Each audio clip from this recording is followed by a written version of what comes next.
Նա մտավ այդ սենյակ իր կերպարը վաճառելու, բայց նրա աչքերը շատ ավելին գտան, քան պայմանագիրը։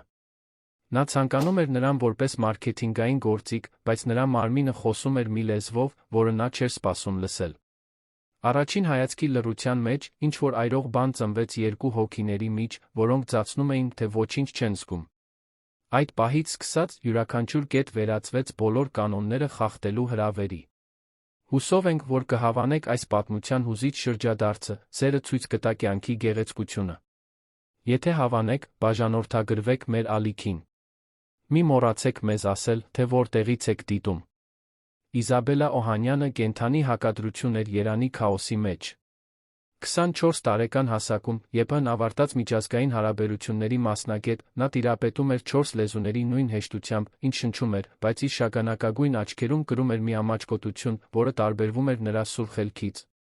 Նա ծնողների հետ ապրում էր Կենտրոն թաղամասի համեստ բնակարանում, մի վայրում, որտեղ Յակիշոբայի հոտը խառնվում էր կիրակի առավոտյան հայկական սուրճի բույրին։ Նրա հայրը, Անտոնը, ավանդական ձեռագործ կահույքի գործարանի սեփականատեր էր, որը փոխանցվել էր սերունդներով, այժմ տեսնում էր, թե ինչպես է ընտանեկան կայսրությունը փլուզվում ներմուծված ապրանքների մրցակցության պատճառով։ Մարտի այդ առավոտ Երանի խոնավ շոկը կարծես ուժեղացնում էր փոքր բնակարանի ներսում տիրող լարվածությունը։ Իզաբելան դիտում էր, թե ինչպես է հայրը խոհանոցի սեղանին թղթեր շրջում, նրա ձեռքերը դողում էին անհանգստության Պարկինսոնի սկզբնական ախտանիշերի համադրությունից, որը բժիշկը ախտորոշել էր ամիսներ առաջ։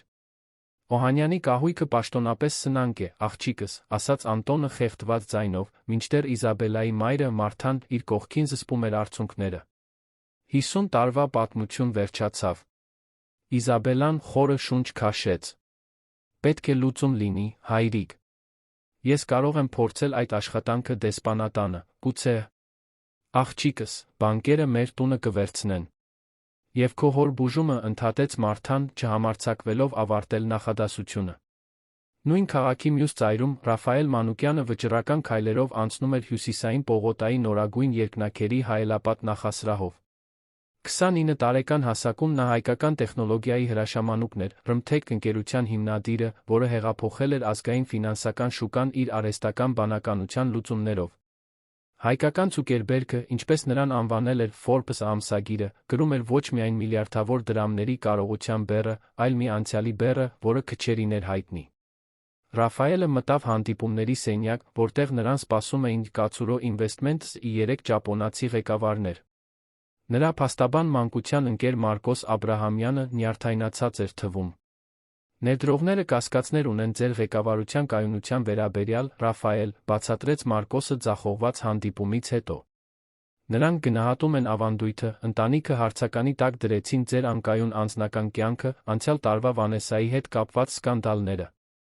Իմ անձնական կյանքը ոչ մի կապ չունի իմ իրավասության հետ, գրգռված առարկեց Ռաֆայելը, ձեռքը անցկացնելով իր կատարելապես հարդարված սմազերով։ Նրանց համար ունի։ Ավագ ճապոնացին ինձ ուղղակիորեն հարցրեց, թե ինչու ձեր դիրքում գտնվող տղամարդը դեռ ընտանիք չի կազմել։ Ասացին, որ երկարաժամկետ ներդրումները պահանջում են ընտանեկան կայունություն ունեցող ղեկավարներ։ Եվ ինչ եք առաջարկում։ Որ մի գիշերվա մեջ կին գտնեմ։ Մարկոսը վարանեց, շտկելով իր բարակ շրջանակով ակնոցները։ Իրականում, այո։ Ժամանակավոր կին։ Ձական։ Ռաֆայելը չոր ծիծաղեց։ Դու խելագարվել ես։ Լավ մտածեք։ Ձեզ անհրաժեշտ է ճապոնական ներդրումը Ասիա ընդլայնվելու համար։ Նրանք պետք է կայունություն տեսնեն։ 2 տարվա պայմանագիր։ Զուսպ, խելացի մարդ, ով կիմանա, թե ինչպես պետք է պահել իրեն այդ շրջանակներում։ Հետո, բարեկամական ամուսնալուծություն։ Լռություն էր տիրում 40 հարկի մինիմալիստական գրասենյակում, հատակից առաստաղ պատուհաններից բացվում էր Երանի համայնապատկերը։ Ռաֆայելը մոտեցավ պատուհանին, դիտելով քաղաքը, որը նա նվաճել էր։ Նա պատրաստվում էր նվաճել աշխարհը, մեկ մշակութային մանրուք սպառնում էր նրա ծրագրերին։ Գտեք մեկին, ասաց նա վերջապես։ Մեկին, ով կապեր չունի մեր սոցիալական շրջանակի հետ, ով կընդունի բացառապես մասնագիտական համաձայնություն։ Առանց էմոցիոնալ բարդությունների։ 2 շաբաթ անց Իզաբելան տարօրինակ էլեկտրոնային նամակ ստացավ գործադիր կադրերի ընտրության ընկերությունից։ Հաղորդագրության մեջ նշվում էր եզակի հնարավորություն վստահելի պաշտոն արտասովոր վարձատրությամբ։ Նա վարանեց, կարծելով, որ դա խաբեություն է, բայց ընտանեկան իրավիճակի հուսահատությունը նրան ստիպեց ներկայանալ նշված հասցեով։ Կենտրոն թաղամասի գրասենյակը օրինական էր։ Նրան դիմավորեց Քրիստինե անունով մի էլեգանտ կին, ով նրան գաղտնիության համաձայնագիր ստորագրելուց հետո բացատրեց ամենաանիրական առաջարկը, որը Իզաբելան երբել լսել էր՝ 2 տարով լինել կարոր գործարարի ձական կինը։ Ամսական 50,000 դրամ աշխատավարձ։ 1 միլիոն դրամ սկզբնական բոնուս։ Տուն, սնունդ ներառված։ Առանց ֆիզիկական պարտավորությունների։ Զուտ մասնագիտական պայմանագիր, հավերժական գաղտնիության կետով։ Սա մարմնավաճառություն է, վրդովված հարցրեց Իզաբելան։ Բնավ ոչ, հանգիստ պատասխանեց Քրիստինեն։ Պայմանագրում հստակ նշված է, որ ֆիզիկական կամ ռոմանտիկ բնույթի որևէ սպասում չկա։ Սա արտրային համաձայնություն է։ Դուք կներկայացնեք կնոջ սոցիալական դերը, ուղեկցելով նրան միջոցառումներին, ընթրիքներին, գործնական ուղղություններին։ Ձեր կյանքի 2 տարին, ձեր ընտանիքի ֆինանսական անվտանգության դիմաց։ Իզաբելան դուրս եկավ գրասենյակից, մտքերը խառնված, պայմանագիրը պայուսակում ծանր, ինչպես կապարը։ Հիվանդանոցում նրա հայրը հենց նորս մեկ հուսահատեցնող լուր էր ստացել հիվանդության առաջընթացի փորձարարական բուժման բարձր արժեքի մասին, որը կարող էր դանդաղեցնել ախտանիշները։ Այդ գիշեր, մինչ երանում անձր էր գալիս, Իզաբելան որոշում կայացրեց։ Դողացող մատներով կարճ էլեկտրոնային նամակ ուղարկեց Քրիստինեի տված հասցեին։ Ընդունում եմ պայմանները։ Երբ ենք սկսում։ Պատասխանը եկավ հաջորդ առավոտ։ Հանդիպում կկազմակերպվեր, որպեսզի նա ծանոթանար իր ապագա ամուսնուն։ Մինչ այդ ոչ մի անուն չէր նշվել։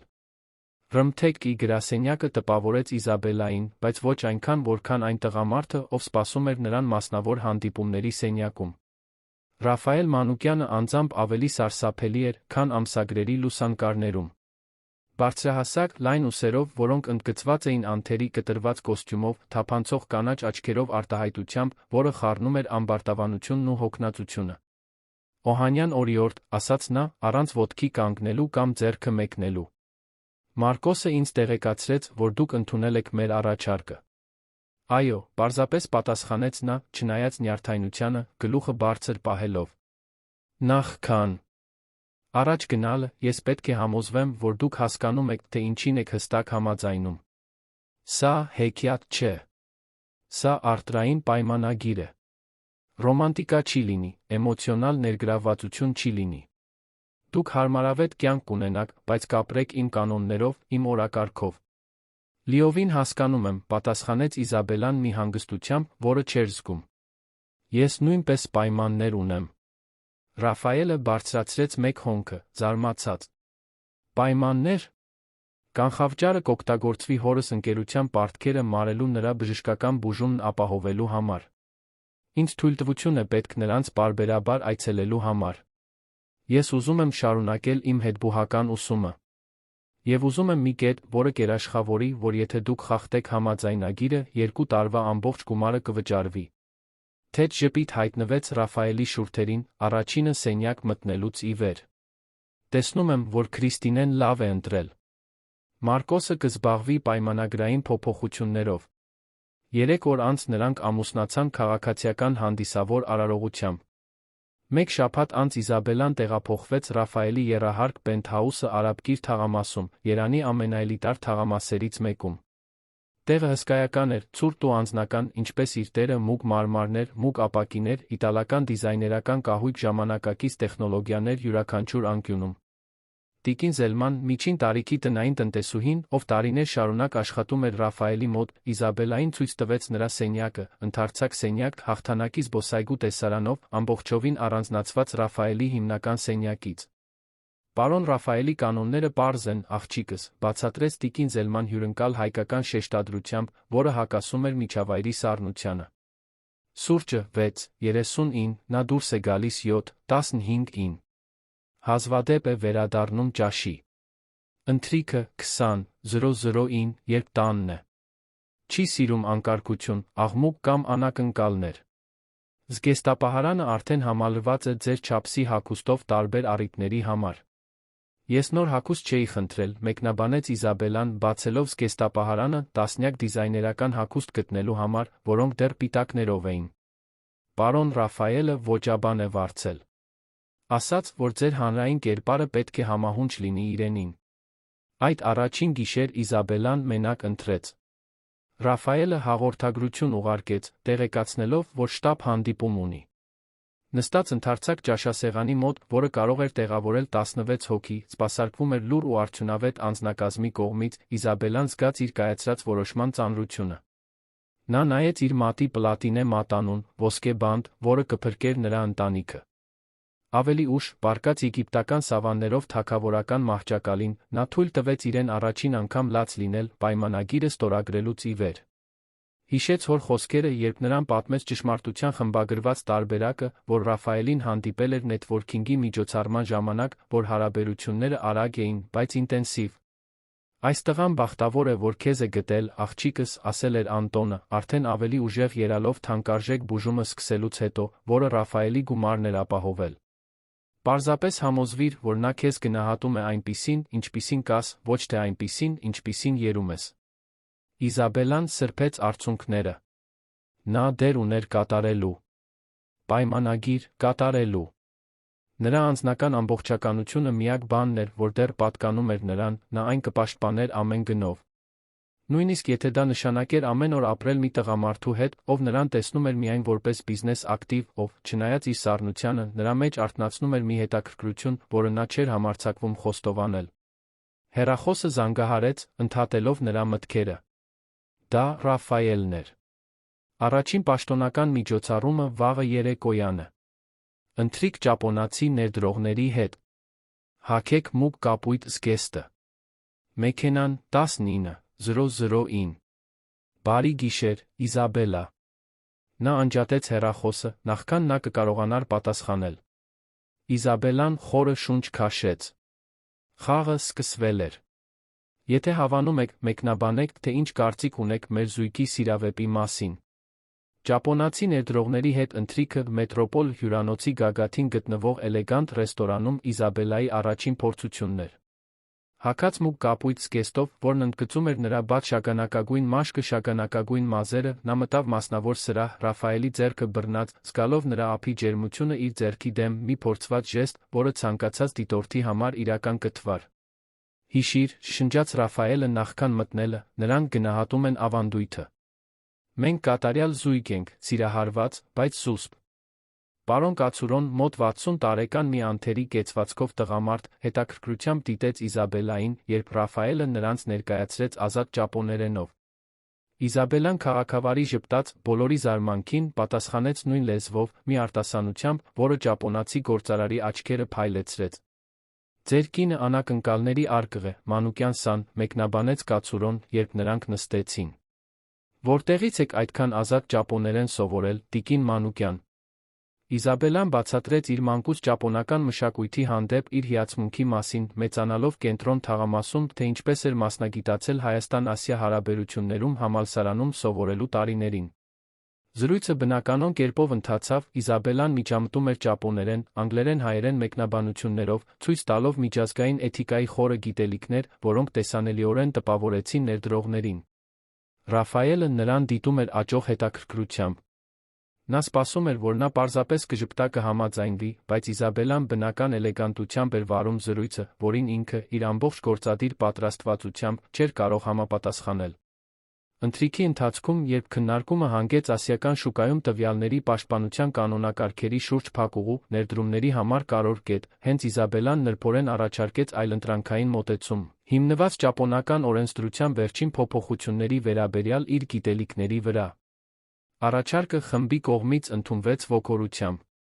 Տունդարձի ճանապարհին, Մերսեդեսի ներսում տիրող լռությունը գրեթե շոշափելի էր։ Ռաֆայելը կենտրոնացած էր վարելու վրա, մատները թմբկահարում էին ղեկին, սկսվող թեթ անձրի ռիթմին համահունչ։ Դուք կարող էիք ինձ տեղեկացնել, որ ազատ ճապոներեն եք խոսում, վերջապես խախտեց նա լռությունը, առանց աչքերը թաց ճանապարհից շեղելու։ Դուք չհարցրեցիք, պարզապես պատասխանեց Իզաբելան։ Իմ ինքնակենսագրականում նշված էին իմ լեզվական հմտությունները։ Դուք արտասովոր էիք այսօր երեկոյան։ Խոսքերը նրա համար դժվար էին թվում։ Կացուրոսանը տեսանելիորեն տպավորված էր։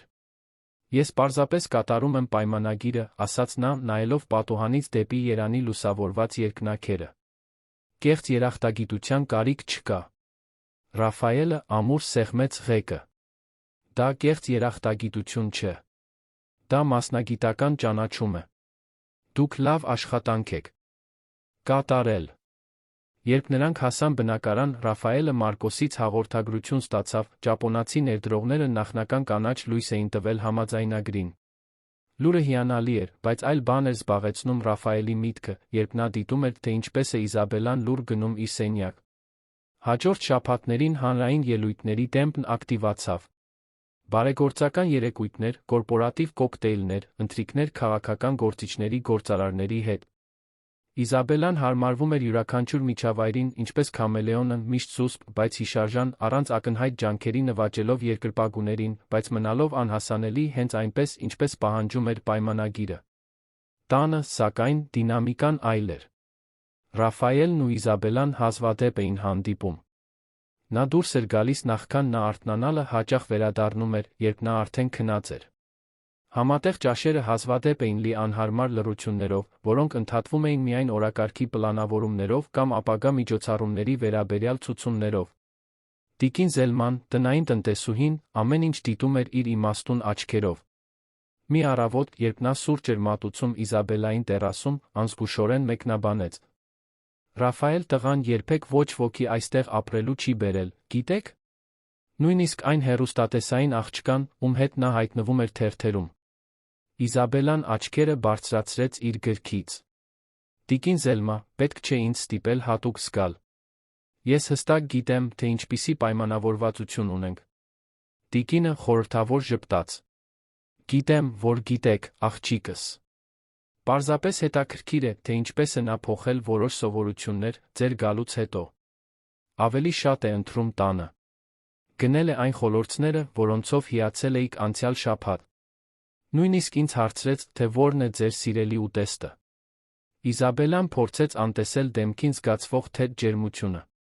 Դրանք պարզապես ռազմավարություններ են, պայմանավորվածությունն ավելի համոզիչ դարձնելու համար, ասաց նա, ավելի շատ իրեն, քան տիկին Զելմային։ Բայց ինչ-որ բան նրբորեն փոխվում էր։ Ռաֆայելը սկսեց ավելի շուտ գալ տուն որոշ երեկոներ։ Երբեմն հարցեր էր տալիս նրա օրվա ուսումնասիրությունների, հետաքրքրությունների մասին, անկեղծ հետաքրքրության կարճատ պահեր, որոնք շուտով քողարկվում էին նրա սովորական զուսպ վարքով։ Մի երեկո, հատկապես սթրեսային միջոցառումից հետո, որտեղ նրանք ստիպված էին լինել շփվել մի համառ լրագրողի հետ, ով հարցեր էր տալիս նրանց կայծակնային սիրավեպի մանրամասների մասին, Ռաֆայելը զարմացրեց նրան, տուն հասնելուն պես գինու շիշ բացելով։ Կարծում եմ, մենք սա արժանի ենք այդ հարցաքննությունից հետո, ասաց նա, մեկնելով բաժակը։ Իզաբելան վարանելով ընդունեց։ Դա առաջին անգամն էր, որ նա առաջարկում էր նմանատիպ համատեղ հանգստի պահ։ Նստած պենթհաուսի լայն պատշգամբում, քաղաքը լուսավորված իրենց ոտքերի տակ, նրանք զրուցեցին։ Սկզբում միջոցառման մասին, հետո ինտրուսիվ լրագրողի մասին, աստիճանաբար ավելի անձնական հարցերի մասին, նրա ուսումնասիրությունները, նրա նախագծերը, գրքեր, որոնք երկուսն էլ կարդացել էին, վայրեր, որոնք երազում էին տեսնել։ Ինչու՞։ Միջազգային հարաբերություններ, հարցրեց նա ինչ-որ պահի, անկեղծորեն հետաքրքրված։ Միշտ հավատացել եմ, որ տարբեր մշակույթները հասկանալը հակամարտությունները լուծելու ճանապարհն է, պատասխանեց նա, զարմանալով իր սեփական անկեղծությունից։ Մեծացել եմ, տեսնելով, թե ինչպես է հայրս բանակցում արտասահմանյան մատակարարների հետ։ Նա միշտ ասում էր, որ լավ գործարքը սկսվում է մյուսի մշակութային համատեքստի նկատմամբ հարգանքով։ Ձեր հայրը իմաստուն մարդ է թվում։ Նա է։ Իզաբելան վարանեց։ Շնորհակալ եմ բուժման համար։ Բժիշկներն ասում են, որ նա լավ է արձագանքում։ Ռաֆայելը գլխով արեց, հանկարծակի անհարմար զգալով երախտագիտությունից։ Դա մեր համաձայնագրի մի մասն է։ Լռությունը վերադարձավ, բայց այժմ այլ էր, ավելի քիչ լարված, ավելի շատ խորհրդածական։ Իսկ դուք։ Ինչու՞։ Տեխնոլոգիա։ Հարցրեց նա վերջապես։ Վերահսկողություն, պատասխանեց նա առանց վարանելու։ Կոդերում, մեքենաներում կա հստակ տրամաբանություն։ Առանց անակնկալների, առանց դավաճանության։ Եթե ինչ-որ բան սխալ է գնում, դա այն է, որ դու սխալվել ես գործընթացի ինչ-որ մասում։ Կյանքի բավականին կառուցվածքային տեսլական է թվում։ Կյանքը ինձ սովորեցրեց, որ կառուցվածքը անվտանգություն է։ Նրա կանաչ աչքերը մի պահ շատ երկար կանգնեցին նրա աչքերին, նախքան նա կտրուկ ոտքի կկանգներ։ Ուշ է դառնում։ Վաղը նահանգապետի հետ ճաշ ունենք։ Զրույցն ավարտվեց, բայց ինչ-որ բան փոխվել էր։ Փոքրիկ պատուհան էր բացվել, երկուսն էլ դրանում վտանգ էին զգում։ Հաջորդ շաբաթներին Ռաֆայելն ակտիվացրեց իր աշխատանքային ռեժիմը, ավելի ու ավելի ուշ գալով տուն, ակնհայտորեն խուսափելով Իզաբելայի հետ մենակ մնալու պահերից։ Նա իր հերթին խորասուզվեց ԵՊՀ-ում նոր սկսած իր հետբուհական ուսումնասիրությունների մեջ, երկար ժամանակ անցկացնելով գրադարանում խուսափելու շքեղ բնակարանի մենակությունից։ Երբ նրանք ստիպված էին լինել միասին մասնակցել միջոցառումների, սակայն նրանց միջ քիմիան անհնար էր անտեսել։ Երկարատ հայացքներ, ձեռքեր, որոնք երկար էին մնում պատահական շփումների ժամանակ, անկեղծ ժպիտներ, որոնք դուրս էին գալիս նախքան զսպվելը, փոքր ճեղքեր այն մասնագիտական ճակատում, որը նրանք կառուցել էին։ Լրատվամիջոցները սկսեցին նկատել։ Մի ամսագիր հրապարակեց նրանց լուսանկարը Հայաստանի ազգային պատկերասրահի գալա երեկոյից, որտեղ Ռաֆայելը նայում էր Իզաբելային, մինչդեռ նա չէր նկատում, մի արտահայտությամբ, որը հրապարակումը նկարագրեց որպես զսպված պաշտամունքի։ Պահի զույգի մասին շահարկումները բազմապատկվեցին, մարմնի լեզվի վերլուծությունները հուշում էին, որ այնտեղ իսկական սեր կար։ Սա լավ է բիզնեսի համար, մեկնաբանեց Մարկոսը, երբ ցույց տվեց հոդվածը Ռաֆայելին։ Ներդրողները հիացած են կայունության պատկերով, որը դուք փոխանցում եք։ Ռաֆայելը պարզապես գլխով արեց, ամսագիրը դնելով իր դարակում, երբ ընկերոջ դուրս եկավ, մի ժեստ, որը ինքն էլ չկարողացավ բացատրել։ Տանը լարվածությունն աճում էր։ Երբեմն նրանք հանդիպում էին խոհանոցում ուշ գիշերով, կամ հատում էին միջանցքում լոգանքից հետո, պատահական մոտիկության պահեր, որոնք օդը լցնում էին չասված խոսքերով։ Մի երեկո երանյան ամառվա բնորոշ ամպրոպի ժամանակ էլեկտրաէներգիան անջատվեց մի քանի թաղամասերում, այդ թվում Արաբ գիրում։ Ռաֆայելը հենց նոր էր հասել թրջված անձրից, որը նրան բռնել էր ավտոկայանատեղիից մինչ շքամուտք։ Իզաբելան հյուրասենյակի բազմոցին էր, կարդում էր մոմի լույսի տակ, որը տիկին Զելման նախապես տեղադրել էր նախքան հեռանալը։ Տեսնելով նրան այդ վիճակում, նա բնազդաբար ոտքի կանգնեց։ Դուք թրջված եք։ Ես սրբիչ կբերեմ։ Պետք չէ, ասաց նա, բայց Իզաբելան արդեն դուրս էր եկել։ Երբ Իզաբելան վերադարձավ սրբիչով, նա Ռաֆայելին գտավ նույն տեղում կանգնած, սպիտակ վերնաշապիկը թափանցիկ կպած մարզական մարմնին, ծմազերը կաթում էին նրա անկյունային դեմքին։ Մի պահ նա խոցելի էր թվում, գրեթե երիտասարդ, այն անողոք գործադիրից այնքան տարբեր, որին աշխարհը ճանաչում էր։ Նա մեկնեց։ Սրբիչը, երբ նա վերցրեց այն, նրանց մատները դիպան։ Հեռվում ամպրոպ որոտաց, կարճատ լուսավորելով սենյակը համայնապատկերային պատուհաններից, ընդգծելով Իզաբելայի դեմքը լույսի ստվերի խաղի մեջ, որը ստիպեց Ռաֆայելին զսպել շունչը։ Դուք պետք է հագուստ փոխեք, ասաց նա, ձայնը սովորականից ավելի մեղմ։ Ես թեյ կպատրաստեմ։ Ռաֆայելը գլխով արեց հեռացավ, չափազանց գիտակցելով նրա հայացքը իր մեջքին։ Երբ նա վերադարձավ սենյակ, հագած սպորտային տաբատ պարզ շապիկ, տնային մտերմության տեսարան, որը Իզաբելան երբեք չէր տեսել, նա նրան գտավ ծածկված պատշգամբում, դիտելով փոթորիկը երկու շոգի բաժակներով կողքի սեղանին։ Այստեղից տեսարանը տպավորիչ է, նույնիսկ մթության մեջ, մեկնաբանեց նա, երբ Ռաֆայելը մոտեցավ։ Ես այս բնակարանը գնել եմ տեսարանի համար, ասաց նա, ընդունելով նրա առաջարկած բաժակը։ Պարզ օրերին կարելի է տեսնել մինչ Արագած լեռը։ Երբեք չէի մտածի, որ կկարոտեմ պարզությունը, խոստովանեց Իզաբելան մի պահից հետո։ Մեր հին բնակարանում, երբ լույս չկար, մոմի լույսի տակ քարտեր էինք խաղում։ Հայրս միշտ ամենազվարճալի ձայներով սարսափ պատմություններ էր պատմում։ Առանց նկատելու նա ժպտում էր հիշողությունից, Ռաֆայելն էլ իրեն ժպտում էր, գրավված նրա դեմքի անկեղծ արտահայտությունից, այնքան տարբեր այն նրբագեղ կերպարից, որը նա ներկայացնում էր հանրությանը։ Մենք ինչ-որ տեղ քարտեր ունենք, հանկարծ ասաց նա։ Եվ մենք ավելի լավ բան չունենք անելու, մինչ էլեկտրաէներգիան կվերականգնվի։ Նրա դեմքի զարմանքը բավարար պարկ էր անսպասելի ցանկության համար։ Այդ գիշեր, նստած հյուրասենյակի գորգին, մոմերի շրջապատում, նրանք քարտեր խաղացին, ինչպես երկու անծանոթներ, որոնք նորից էին բացահայտում միմյանց։ Ռաֆայելը ծիծաղեց մի հազվագյուտ ձայն, որը ստիպեց Իզաբելային հասկանալ, թե որքան երիտասարդ էր նա, չնայած իր կրած պատասխանատվությանը։ Նա պատմեց իր մանկության պատմությունները, իսկ նա սկզբում վարանելով կիսվեց իր սեփականներից մի քանիսով։ Ծնողներս մահացան, երբ ես 16 տարեկան էի, բացահայտեց նա ինչ-որ պահի, աչքերը հառած իր ձեռքի քարտերին։ Մեքենայի վթար երան Սան Մայրուղու վրա։ Դրանից հետո ինձ մեծացրեց տատս։ Ցավում եմ, ասաց Իզաբելան, դիմադրելով նրա ձեռքին դիպչելու ցանկությանը։ Դա դժվար պետք է լիներ։ Այդ ժամանակ ես սովորեցի, որ աշխարհը չի սպասում, մինչ դու ապաքինվես, որպեսզի առաջ շարժվի։ Նրա ձայնը զսպված էր, բայց Իզաբելան նկատեց լարվածությունը նրա ուսերին։ Ես սկսեցի ծրագրավորել, որպես փախուստից։ Իմ առաջին հավելվածը ստեղծեցի նախքան ավագ դպրոցն ավարտելը։ Երբ ընդունվեցի պոլիտեխնիկ, արդեն 3 արտոնագիր ունեի։ Դա տպավորիչ է, անկեղծորեն ասաց նա։ Ցավը վերածել արդյունավետ բանի։ Դա ազնվություն չէր։ Դա գոյատում էր։ Նա վերջապես նայեց նրան։ Իսկ դուք։ Ո՞րն էր ձեր որոշիչ պահը։ Իզաբելան մտածեց։ Գուցե սա, անկեղծորեն պատասխանեց նա։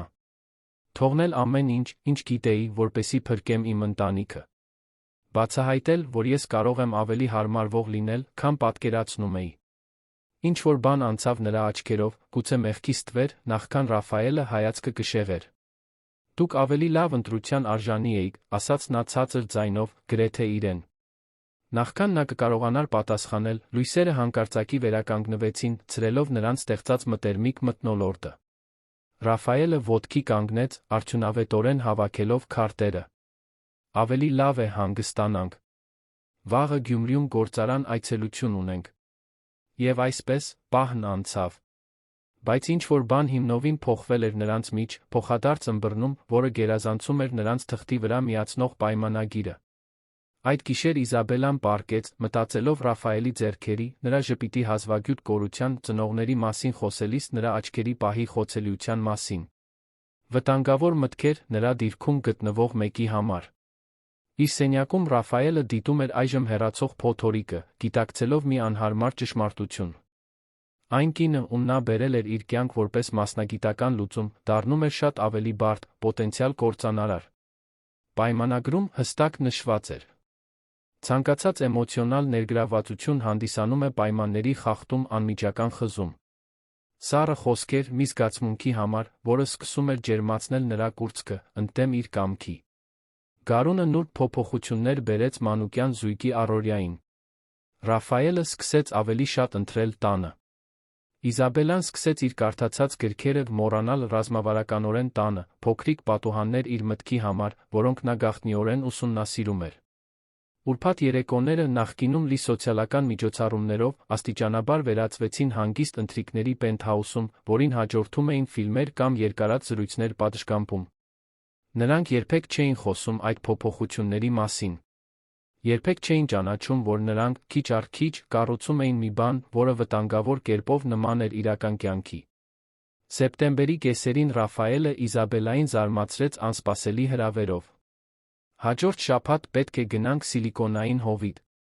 Հանդիպումներ պոտենցիալ ամերիկացի գործընկերների հետ։ Նա վարանեց, ինչը հազվադեպ էր նրա միշտ վճռական պահվածքում։ Մտածեցի, որ գուցե կցանկանաք երկարաձգել ճանապարհորդությունը։ Մի քանի օր անցկացնել Սան Ֆրանցիսկոյում պաշտոնական պարտավորություններից հետո։ Իզաբելայի ինքնաբուխ ժպիտը բավարար պատասխան էր, լուսավորելով նրա դեմքը այնպես, որ ստիպեց Ռաֆայելի սրտին անհարմար արագանալ։ Ճանապարհորդությունը սկսվեց որպես մասնագիտական պարտավորություն, օրերլի հանդիպումներով, շնորհանդեսներով, գործնական ընթրիքներով, որտեղ Իզաբելան, ինչպես միշտ, կատարյալ կերպով կատարեց իր դերը, հիացնելով ամերիկացի ղեկավարներին իր սուր խելքով, զուսպ հմայքով։ Ռաֆայելը դիտում էր մի հպարտությամբ, որը շատ ավելին էր, քան պայմանագրային բավարարվածությունը։ Երբ ճանապարհորդության պաշտոնական մասն ավարտվեց, նրանց միջ ինչ-որ բան փոխվեց։ Հեռու երանից, ծանոթ հայացքներից, սպասումներից սահմանված դերերից, նրանք պարզապես Ռաֆայելն ու Իզաբելան էին, երկու երիտասարդներ, որոնք ուսումնասիրում էին օտար քաղաք։ Սան Ֆրանցիսկոյում նրանք քայլեցին ոսկե դարպասով, պատված քաղաքի բնորոշ մառախուղով։ Այցելեցին գրախանութներ Բերքլիում, փոքր ռեստորաններ Սոսալիտոյում։ Ռաֆայելն ավելի շատ էր ժպտում, ավելի շատ էր խոսում, կարծես անտեսանելի բեռ էր ժամանակավորապես հեռացվել նրա ուսերից։ Երրորդ գիշեր, ծոցի տեսարանով փոքրիկ իտալական ռեստորանում ընթրիքից հետո, նրանք որոշեցին ոտքով վերադառնալ հյուրանոց։ Սեպտեմբերյան ցուրտ քամին ստիպեց Իզաբելային դողալ, Ռաֆայելը, բնազդաբար, իր ձեռքը դրեց նրա ուսերին։ Նա չհեռացավ։ Շնորհակալ եմ սրա համար, մեղմորեն ասաց նա։ Այս օրերի համար։ Դուք արժանի եք նման պահերի, պատասխանեց նա, ձայնը սովորականից ավելի ցածր։ Ազատություն։ Առանց արձանագրությունների։ Տարօրինակ է, չէ՞։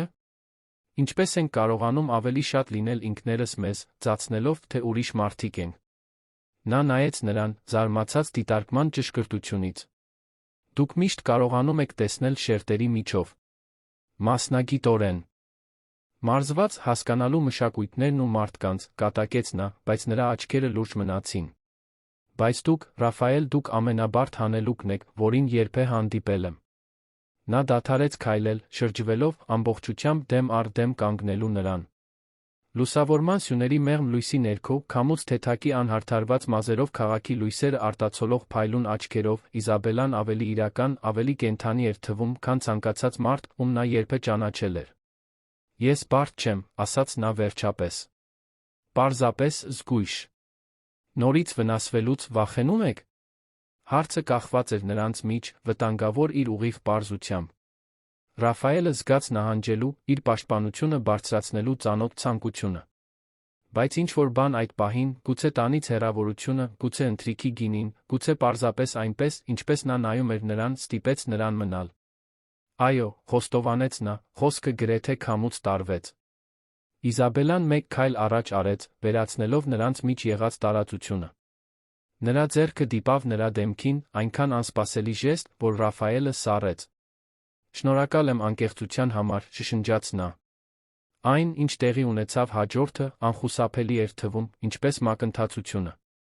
Ռաֆայելը թեքվեց, նրա շուրթերը գտան նրանը, սկզբում վարանող, այնուհետ մի ինտենսիվությամբ, որը զարմացրեց երկուսին էլ։ Նրա ձեռքերը փաթաթվեցին նրա իրանին, նրան ավելի մոտ քաշելով, մինչդեռ նրա մատները միահյուսվեցին նրա մազերին։ Երբ նրանք վերջապես բաժանվեցին, շնչահեղձ, այն, ինչ նրանք արել էին, կախված էր նրանց միջ։ Սա բարդացնում է ամեն ինչ, ասաց Ռաֆայելը, ճակատը դեռ նրա ճակատին։ Արդեն բարդ էր, պատասխանեց Իզաբելան։ Պարզապես հիմա ենք ընդունում։ Այդ գիշեր, հյուրանոցի սենյակում, որը մինչ այդ նրանք կիսում էին, պահպանելով հարգալից հեռավորություն, արգելքները լիովին փլուզվեցին։ Յուրաքանչյուր հպում, յուրաքանչյուր համբույր միաժամանակ նոր ծանոթ էր թվում, կարծես նրանց մարմինները ճանաչում էին մի բան, որը նրանց մտքերը փորձել էին ժխտել։ Իզաբելայի համար, ով երբեք նախկինում ոչ ոքի չէր հանձնվել, այդ պահին կար վախ, վստահություն, առաջին անգամվա խոցելիությունը, շրջապատված բացարձակ վստահությամբ, որը, չնայած ամեն ինչին, նա զգում էր նրա նկատմամբ։ Ռաֆայելի համար այն վերահսկողությունը, որին նա այդքան հուսահատորեն կառչում էր, փոխարինվեց մի հանձնումով, որը նրան վախեցնում ազատում էր միաժամանակ։ Նրա ձեռքերում նա գտավ մի ճանապարհ դեպի իրենց մի մասը, որը նա երկար ժամանակ կողպել էր։ Արթնացան գրկախառնված, կալիֆոռնիական առավոտվա լույսը ներթափանցում էր հյուրանոցի վարագույրներից։ Ռաֆայելը դիտում էր քնած Իզաբելային, նրա մուգ մազերը սփռված սպիտակ բարձին, շուրթերը թեթակի բացված։ Խուճապի զգացում սկսեց ձավորվել նրա կրծքի մեջ, ոչ թե այն, ինչ նրանք արել էին, այլ այն, ինչ նա զգում էր, ինտենսիվությունից։ Երբ նա բացեց աչքերը, քնկոտ ժպտալով նրան, Ռաֆայելը զգաց, որ խուճապը նահանջում է, փոխարինվելով մի նույնքան սարսափելի բանով, հույսով։ Երան վերադարձի չվերթը լուռ էր, յուրաքանչյուրը խորասուզված իր մտքերում։ Նրանք չխոսեցին այն մասին, թե ինչ էր տեղի ունեցել, թե ինչ էր դա նշանակում, թե ինչպես էին առաջ շարժվելու։ Սան Ֆրանցիսկոյի պղպջակը պայթել էր, նրանց կյանքի իրականությունը, պայմանագրի, սպասումների, բարդությունների կրկին ծանրացավ նրանց վրա։ Տուն հասնելուն պես Ռաֆայելն անմիջապես փակվեց իր աշխատասենյակում, պատճառաբանելով կուտակված աշխատանքը։ Իզաբելան հեռացավ իր սենյակ, ծածնելով ճանապարհորդության հոգնածություն։ Ֆիզիկական հեռավորությունը հուսահատ փորձ էր, մարսելու այն էմոցիոնալ մտերմությունը, որը նրանք զգացել էին։ Հաջորդ շաբաթներին անհարմար պարզ սկսվեց։ Մտերմության պահեր, ձեռքերի հպում ընթրիքի ժամանակ միջանցքում գողացված համբույր, երբեմնի գիշերներ նրա կամ նրա սենյակում, ընդմիջված հաշվարկված հեռացումներով, կարծես երկուսն էլ պետք է նահանջեին հավասարակշռությունը վերականգնելու համար։ Տիկին Զելման դիտում էր փոփոխությունները իմաստուն ժպիտով, բայց չափազանց իմաստուն մեկնաբանելու համար։ Նա նկատում էր փոքր մանրամասները, նրա հագուստը երբեմն նրա սենյակում, այնպես, ինչպես Ռաֆայելն այժմ հարցնում էր Իզաբելայի մասին, երբ տուն էր գալիս, այնպես, ինչպես նրա աչքերը լուսավորվում էին լսելով վերելակի հայտարարությունը նրա ժամանման մասին։ Հոկտեմբերը երան բերեց ուժեղ անձրներ։ Այդպիսի փոթորկալից գիշերներից մեկին Իզաբելան մենակ էր պենթհաուսում, Ռաֆայելը խորհրդի հանդիպում ուներ, որը երկար կտեր։ Ամպրոպի ձայնը միշտ անհանգստացրել էր նրան, բայց նա սովորաբար կարողանում էր շեղվել գրքերով կամ հետբուհական աշխատանքներով։ Այս փոթորիկը, սակայն, հատկապես բուռն էր։ Կայծակները լուսավորում էին բնակարանը ուրվականային սպիտակ բռնկումներով, որին հաջորդում էին խլացուցիչ ամպրոպներ, որոնք ստիպում էին պատուհաններին թրթռալ։ Իզաբելան զգաց, որ իր շունչը արագանում է, կրծքի մեջ սկսում էր ձավորվել ծանոթ սեղմում։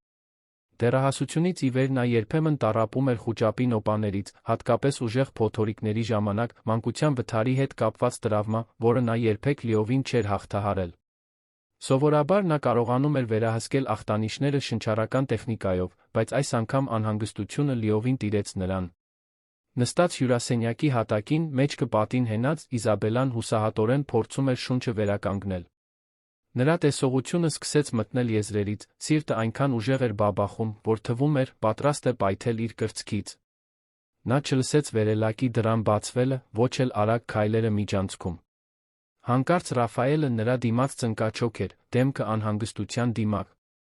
Նա ավելի շուտ էր վերադարձել, կանխազգալով փոթորիկը, հիշելով մի պատահական մեկնաբանություն, որը նա արել էր ամիսներ առաջ, իր ամպրոպից վախի մասին։ Իզաբելա,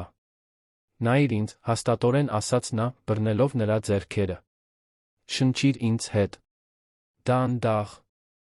Նա փորձեց կենտրոնանալ նրա դեմքին, հանգիստ ձայնին, որը հակասում էր դրսի փոթորկին։ Չեմ կարող շնչել, հաց նա, աչքերը վախից լայն բացված։ Ռաֆայելը չվարանեց։ Նստեց նրա կողքին հատակին, նրան քաշեց իր գիրկը, գրկելով։ Ես այստեղ եմ։ Դուք ապահով եք։ Զգացեք իմ շունչը, փորձեք հետել։ Երկար րոպեներ նա պարզապես բռնում էր նրան, խորը միտումնավոր շնչելով, մինչ աստիճանաբար նա սկսեց հետել նրա ռիթմին։ Իզաբելայի ձեռքերը, նախկինում խելագարորեն բռնած նրա վերնաշապիկի կտորը, թուլացան։ Նրա գլուխը հենվեց Ռաֆայելի ուսին։ Անցնում է, շշնջաց նա վերջապես, հոգնած։ Ես ձեզ սենյակ կտանեմ, մեղմորեն ասաց նա։ Նախքան նա կկարողանար բողոքել, Ռաֆայելը նրան բարձրացրեց իր գրկում, կարծես նա ոչինչ չէր կշռում, տանելով նրան միջանցքով։ Բայց նրան իր սենյակ տանելու փոխարեն, նա նրան տարավ իր սեփական սենյակը, մի սենյակ, որտեղ նա հազվադեպ էր մտել, նրա անձնական սրբավայրը։ Նա նրան նրբորեն դրեց թագավորական մահճակալին, նստեց նրա կողքին, հեռացնելով արցունքներից թաց մազերի փունջը նրա դեմքից։ Դուք երբեք ինձ չէիք պատմել խուճապի նոպաների մասին։ Դա պայմանագրում չկա, փորձեց նա կատակել, բայց… Նրա ձայնը կոտրվեց։ Գրողը տանի պայմանագիրը, պատասխանեց նա մի ինտենսիվությամբ, որը զարմացրեց նրան։ Դուք լավ եք։ Նա գլխով արեց, մի պահ փակելով աչքերը։ Կներեք սրա համար։ Սովորաբար կարողանում եմ վերահսկել։ Մի ներողություն խնդրեք մարդ լինելու համար։ Նրա ձայնի քնքշությունը ինչ-որ բան կոտրեց նրա ներսում։ Ինչու՞։ Եք ավելի շուտ վերադարձել, հարցրեց նա, հետաքրքրված չնայած հոգնածությանը։ Ռաֆայելը վարանեց, ձեռքը անցկացնելով մազերով մի նյարդային ժեստով, որը նա սովորել էր ճանաչել։ Հիշեցի, որ դուք նշել էիք, որ չեք սիրում փոթորիկներ։ Ես անհանգստանում էի։ Խոստովանության պարզությունը, այնքան հեռու այն հաշվենկատ վերահսկող տղամարդուց, որին աշխարհը ճանաչում էր, նորից արցունքներ բերեց նրա աչքերին։ Շնորհակալ եմ, շշնջաց նա, բռնելով նրա ձեռքը։ Ռաֆայելը պառկեց նրա կողքին, ծածկոցների վրա, պահպանելով հարգալից հեռավորություն, չնայած այն մտերմությանը, որը նրանք արդեն կիսել էին։ Փոթորիկը շարունակվում էր դրսում, բայց նրա սարսափը փոխարինվել էր տարօրինակ խաղաղությամբ։ Երբ ես 7 տարեկան էի, փոթորկի ժամանակ հեղեղի մեջ ընկա, մեղմորեն պատմեց Իզաբելան, նայելով առաստաղին։ Ժամերով ծառի վրա էի մնացել, տեսնելով, թե ինչպես է ջուրը բարձրանում։ Այդ ժամանակից ի վեր ամպրոպները ինձ հետ են տանում այդ պահին։ Ռաֆայելը շրջվեց, նրան նայելու, նրա մատները գտան նրանը ներքնակի վրա։ Հասկանում եմ վերահսկողությունը կորցնելու վախը։ Խոցելի լինելու։ Այդ գիշեր նրանց միջ ֆիզիկական կիրք չկար, պարզապես ավելի խորը, ավելի իրական մտերմություն։ Նրանք քնեցին, ձեռք ձեռքի տված, անձրի ձայնը աստիճանաբար նվազելով, դառնալով նուրբ մեղեդի նրանց համաժամանակյա շնչառության ռիթմի համար։ Դա առաջին գիշերն էր, երբ նրանք իսկապես միասին քնեցին, արտահայտության ամենաանմեղ խորը իմաստով։ Հաջորդ շաբաթներին հիմնարար բան փոխվեց նրանց միջ դինամիկայում։ Նրանք այլս չէին ծածնում, թե այն, ինչ զգում էին, պարզապես պայմանավորվածության մի մասն էր։ Նրանք այլս չէին վերադառնում առանձին սենյակներ, մտերմության պահերից հետո։ Իզաբելայի սենյակն աստիճանաբար վերածվեց նրա զգեստապահարանի աշխատասենյակի, մինչդեռ հիմնական սենյակը դարձավ նրանց համատեղ տարածքը։ Նրանք չէին խոսում սիրո մասին։ Բառը չափազանց մեծ էր թվում, չափազանց վտանգավոր այն բանի համար, ինչ նրանք կառուցում էին։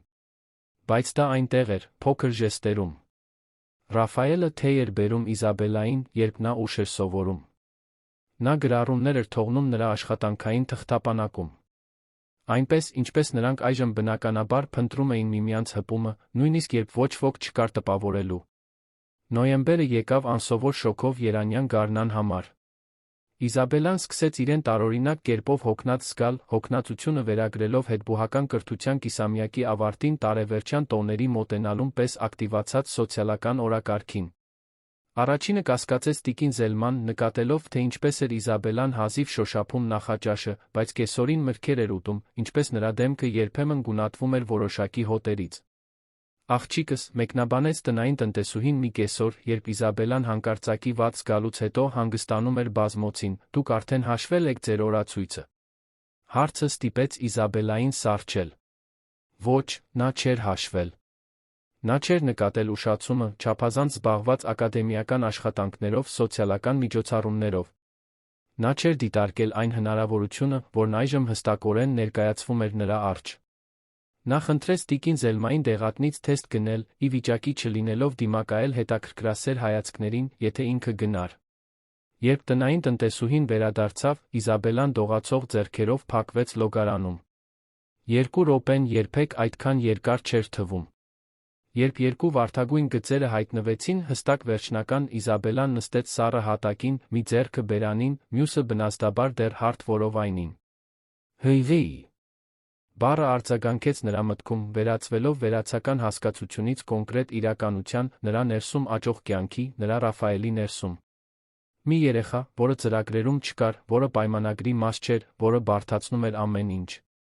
Ժամեր շարունակ Իզաբելան մնաց իր հին սենյակում, պառկած մահճակալին, նայելով առաստաղին, դրական թեստը թաքնված դարակի խորքում։ Ինչպես պետք է պատմեր Ռաֆայելին։ Ինչպես նա կարձագանքեր։ Պայմանագրում հստակ նշված էր, որ ցանկացած նման բարդություն կհանգեցներ անմիջական խզման։ Բայց դա առաջ էր մինչ Սան Ֆրանցիսկոն, մինչ փոթորկի գիշերները, մինչ ամեն ինչ փոխվեց նրանց միջ։ Կամ նա պարզապես պատկերացրել էր փոփոխությունը։ Երբ Ռաֆայելը տուն հասավ այդ գիշեր, նա նրան գտավ տերասում, դիտելով մայրամուտը, որը երանի երկինքը նարնջագույն վարդագույն էր ներկում։ Նա մոտեցավ հետից, գրկելով նրան համբուրելով նրա պարանոցը, մտերմության պատահական ժեստ, որը սովորական էր դարձել նրանց միջ։ Դուք այսօր լուռ եք, մեկնաբանեց նա, շրջելով նրան, դեմ առ դեմ կանգնելու։ Ինչ-որ բան պատահել է։ Իզաբելան նայեց կանաչ աչքերին, որոնք նա սովորել էր այդքան լավ կարդալ վերջին ամիսներին։ Նա տեսավ անկեղծ անհանգստություն, քնքշություն, գուցե նույնիսկ այն ավելի մեծ զգացմունքը, որը նրանցից ոչ ոք չէր համարձակվում անվանել։ Մենք պետք է խոսենք, ասաց նա, խոսքերը ավելի ամուր դուրս եկան, քան սպասում էր։ Ռաֆայելը գլխով արեց, անհանգստության ստվեր անցավ նրա դեմքով։ Նրանք նստեցին տերասի աթոռներին, դեմ առ դեմ, երկինքը շարունակում էր իր գույների տոնը նրանց հետում, անտարբեր այն պահի նկատմամբ, որը կփոխեր նրանց կյանքը։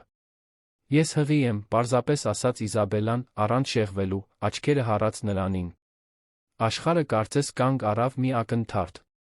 Ռաֆայելը բացարձակ անշարժ էր, միայն նրա աչքերը բացահայտում էին զգացմունքների փոթորիկը, որը լուրը առաջացրել էր, ցնցում, շփոթություն, վախ ինչ-որ այլ բան, ինչը նա չկարողացավ նույնականացնել։ Վստահ եք, հարցրեց նա վերջապես, ձայնը սովորականից ավելի խռպոտ։ Ես այսօր թեստ արեցի։ Պետք է բժշկի հետ հաստատենք, բայց այո, գրեթե վստահ եմ։ Ռաֆայելը կտրուկ ոտքի կանգնեց, քայլելով դեպի տերասի եզրը, ձեռքերը ամուր բռնած բազրիքից։ Նրա կոշտ մեջքը արգելք էր, որը Իզաբելան չգիտեր, թե ինչպես պետք է անցներ։ Ռաֆայել, մեղմորեն կանչեց նա, մնալով տեղում, տալով նրան այն տարածությունը, որն ակնհայտորեն անհրաժեշտ էր։ Ես հասկանում եմ, եթե սա չափազանց շատ է։ Գիտեմ, որ դա այն չէր, ինչ մենք պայմանավորվել էինք։ Գիտեմ, որ դա բարդացնում է ամեն ինչ։ Նա դանդաղ շրջվեց, նրա դեմքը անընթեռնելի դիմակ էր։ Դուք ասում եք, որ կպահեք։ Հարցը նրան հարվածեց, ինչպես ապտակ։ Դա մեր երեխան է, պատասխանեց նա, ձեռքը նորից դնելով իր որովայնին, պաշտպանական ժեստով։ Իհարկե, ես կպահեմ նրան։ Ինչ-որ բան մտնեց նրա հայացքում։ Ինչպես կարող եմ վստահ լինել, որ դա իմն է։ Խոսքերը կախված էին նրանց միջ, թունավոր վայրկյանների ընթացքում ոչնչացնելով այն, ինչ նրանք կառուցել էին ամիսներով։ Իզաբելան զգաց, կարծես ամբողջ օդը դուրս էր քաշվել իր թոքերից։ Ինչ եք ենթադրում, հարցրեց նա, ոտքի կանգնելով, վրդովմունքը փոխարինեց։ Սկզբնական ցնցումին։ Մեր համաձայնությունը հստակ էր։ Առանց բարդությունների։ Առանց նա անորոշորեն ժեստ արեց նրա ուղղությամբ, սրա։ Դուք կարծում եք, որ ես սա ծրագրել եմ։ Զայրույթի արցունքներ սկսեցին ձավորվել Իզաբելայի աչքերում։ Որ ես դիտավորյալ հղիացա, որպեսզի ինչ, ձեզ մանիպուլյացիայի ենթարկեմ։ Ձեզ պահեմ։ Պայմանագրին։ Դա առաջին անգամը չէր, որ ինչ-որ մեկը փորձում է, սառը պատասխանեց նա, աչքերը հիմա հեռու Իզաբելայի ճանաչած Ռաֆայելին փոխարինել էր հաշվենկատ մարդը, ում աշխարհը վախենում էր։ Իզաբելան նահանջեց, կարծես հարված է ստացել։ Ուրեմն այսպես։ Ի վերջո, ամեն ինչ հանգում է անիծյալ պայմանագրին։ Ես ձեզ համար ընդամենը գործարք եմ։ Մի ներդրում, որը սխալվեց։ Իզաբելա… Ոչ։ Նա բարձրացրեց ձեռքը, ընդհատելով նրան։ Դուք ձեր դիրքորոշումը շատ հստակ դրեցիք։ Դուք չեք ուզում այս երեխային, չեք վստահում ինձ, ակնհայտորեն երբեք չեք վստահել։ Այն ամենը, ինչ տեղի ունեցավ մեր միջ, ինչ էր։ Հարմարավետ բոնուս այն փաթեթում, որը դուք գնել եք։ Դուք անտրամաբանական եք, ասաց նա, ձայնը զսպված, կարծես երեխայի հետ էր խոսում։ Մենք պետք է տրամաբանորեն մտածենք այս մասին։ Ոչ, Ռաֆայել։ Դուք տրամաբանորեն մտածեք։ Հաշվեք, վերլուծեք, դրեք ձեր ծախս օգուտ աղյուսակում։ Նա քայլեց դեպի տերասի դուռը, կանգ առնելով միայն վերջին հայացքի համար։ Ես վաղը կհեռանամ։ Մի անհանգստացեք ձեր թանկարժեք պայմանագրի համար։ Ես այն համարում եմ խզված։ Նախքան նա կկարողանար պատասխանել, Իզաբելան ներս մտավ, թողնելով նրան մենակ տերասում, երկինքն այժմ արագ մթնում էր, առաջին աստղերը հայտնվում էին, լուր վկաներ այն բանի, թե ինչպես էր ամեն ինչ փլուզվել րոպեների ընթացքում։ Իզաբելան գիշերն անցկացրեց միայն ամենակարևոր իրերը փաթեթավորելով, իր հին կյանքից բերած հագուստները, գրքերը, անձնական փաստաթղթերը։ Հետում թողեց բոլոր զարդերը, դիզայներական հագուստները, նվերները, որոնք Ռաֆայելը նրան տվել էր։ Ամուսնական մատանին վերջին բանն էր, որ նա հանեց, զգուշորեն դնելով այն իր հին սենյակի կոմոդի վրա։ Ռաֆայելը չփորձեց կանգնեցնել նրան։ Ամբողջ գիշեր փակվեց իր աշխատասենյակում, շիշից ուիսկի խմելով, մինչ նայում էր լուսավորված քաղաքին պատուհաններից։ Երբ արը ծագեց, նա դեռ այնտեղ էր, անշարժ, կարմրած աչքերը հառած հորիզոնին, որն աստիճանաբար գունավորվում էր։ Երբ նա վերջապես դուրս եկավ, Իզաբելան արդեն հեռացել էր։ Տիկին Զելման խոհանոցից նրան նայեց հիասթափության տխրության խառնուրդով, որը ստիպեց նրան շեղել հայացքը, չկարողանալով դիմակայել լուր դատապարտմանը։ Նա սա ձեզ համար թողեց, ասաց տնային տնտեսուհին, մեկնելով սպիտակ ծրարը։ Ներսում կար միայն պայմանագրի պատճենը, կիսով չափ պատրված, մի պարզ գրառում։ Դուք մի բանում ճիշտ էիք, բարդությունները համաձայնագրում չկային։ Ցտեսություն, Ռաֆայել։ Շաբաթներ շարունակ Ռաֆայելը խորասուզվեց աշխատանքի մեջ մի ինտենսիվությամբ, որը տագնապեց նույնիսկ նրա ամենամոտ գործընկերներին։ Անվերջ հանդիպումներ, նոր ձեռքբերումներ, միջազգային ուղղորություններ, ամեն ինչ, որպեսզի միտքը զբաղված մնա, որպեսզի չմտածի իրեն սպասող դատարկ տան մասին, այն խլացուցիչ լռության մասին, որը փոխարինել էր Իզաբելայի նուրբ ներկայությանը։ Իր կնոջ գտնվելու վայրի մասին անխուսափելի հարցերին պատասխանում էր խնամքով մշակված պատմությամբ։ Նա Եվրոպայում էր, այցելում էր համալսարաններ հնարավոր դոկտորականի համար։ Մամուլը ի վերջո կորցրեց հետաքրքրությունը, շեղվելով նոր սկանդալներով, հայտնիների նոր սիրավեպերով։ Բայց մենակ գիշերներին, երբ այլս աշխատանք չկար շեղելու համար, երբ ուիսկին այլս չէր թմրեցնում նրա մտքերը, Ռաֆայելը թույլ էր տալիս իրեն հիշել։ Իզաբելայի զսպված ժպիտը, նրա ձեռքերի նուրբ հպումը, այնպես, ինչպես նրա աչքերը փայլում էին, երբ նա խոսում էր իր երազանքների մասին։ Եվ ավելի ու ավելի հաճախ, նա մտածում էր երեխայի, իր որդու կամ դստեր մասին, որը մեծանում էր նրա ներսում, նրանից հեռու, առանց նրա իմացության կամ պաշտպանության։ Մարկոսն էր, ով վերջապես դիմակայեց իրավիճակին, երբ Ռաֆայելը գրեթե ուշագնաց եղավ հոգնածությունից բաժնետերերի համար շնորհանդեսի ժամանակ։ «Ինչ է քեզ հետ կատարվում», հարցրեց ընկերը, ստիպելով նրան նստել գրասենյակի բազմոցին բոլորի հեռանալուց հետո։ «Որտեղ է իրականում Իզաբելան»։ Ռաֆայելը երկար նայեց ընկերոջը, նախքան վերջապես թույլ տվեց, որ ճակատը փլուզվի։